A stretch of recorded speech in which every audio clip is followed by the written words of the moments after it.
I saw myself starting to get pigeonholed.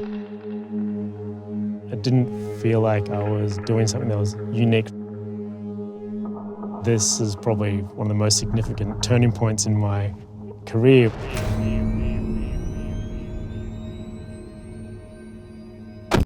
In the late 2000s, a lot of artists in Europe started painting these enormous murals. Usual graffiti production might be over 1 or 2 stories and spread, along a train line. But then these artists in Europe started going vertical and going straight up these buildings and started using swing stages and scissor lifts.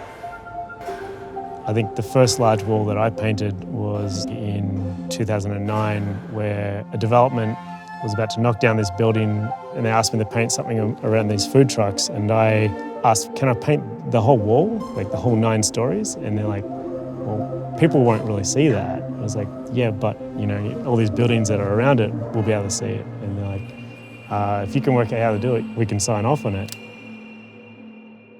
From there, I started painting lots of other big walls around the world and being invited to go to places like Hawaii and Sweden and parts of France and a lot in the US as well. There are a tremendous amount of work, but it didn't feel like I was doing something that was unique. Painting privately on a canvas or something like that, it can kind of be a bit more personal.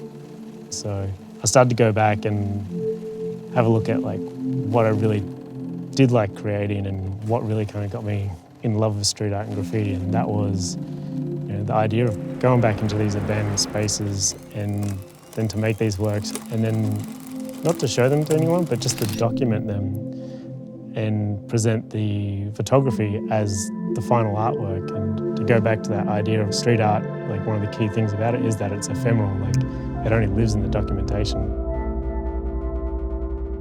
And then I was given a house. I could paint on the walls, but I realized then that it wasn't so much the space, it was the objects that are left behind. We started to bring the furniture in, we started to bring crockery, and you start to realize, well, if there's some plates on the table and some plates on the floor, that starts to tell a bit of a story, and it's the type of plates you get and the quality of the chair you get, and it tells you different things about the people who live there. And I realized it's a whole new dimension to play with as an artist. I can build these worlds and environments and these characters and people without even having them there and start to tell these stories in different ways.